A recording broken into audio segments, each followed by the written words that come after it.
J'ai arrêté de demander à ma femme ce qu'elle pense vraiment. Cela fait 10 ans que je suis marié à Clara. Chaque dimanche, nous avons l'habitude de bruncher ensemble. C'est notre moment. Il y a 3 semaines, nous étions au café du coin, comme d'habitude, quand j'ai remarqué qu'elle ne prenait plus de café. Elle se contentait d'un thé. Je lui ai demandé pourquoi. Elle a souri, mais son sourire ne semblait pas vrai. J'essaie de réduire ma caféine, m'a-t-elle dit. C'était une réponse simple, mais quelque chose m'a dérangé. Au fil des jours, j'ai remarqué d'autres petites choses. Elle ne riait plus comme avant quand je racontais mes blagues. Elle regardait souvent son téléphone pendant que je parlais. Je me suis senti de plus en plus éloigné. Ce week-end, j'ai décidé de lui poser la question directe. Clara, es-tu heureuse?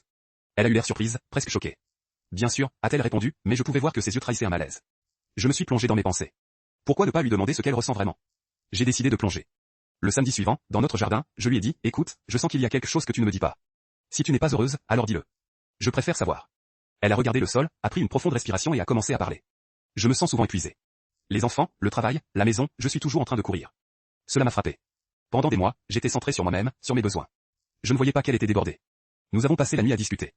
Au lieu de nous battre, nous avons décidé de trouver des solutions ensemble. Nous avons convenu de prendre une soirée par semaine juste pour nous. Une vraie sortie, sans enfants. Ce matin, je l'ai vu sourire, vraiment sourire. J'ai compris qu'il suffisait d'ouvrir la porte de la communication. Ce dimanche, elle avait son café. Et moi, j'ai décidé de toujours lui demander ce qu'elle pense vraiment. Abonnez-vous pour plus d'histoires.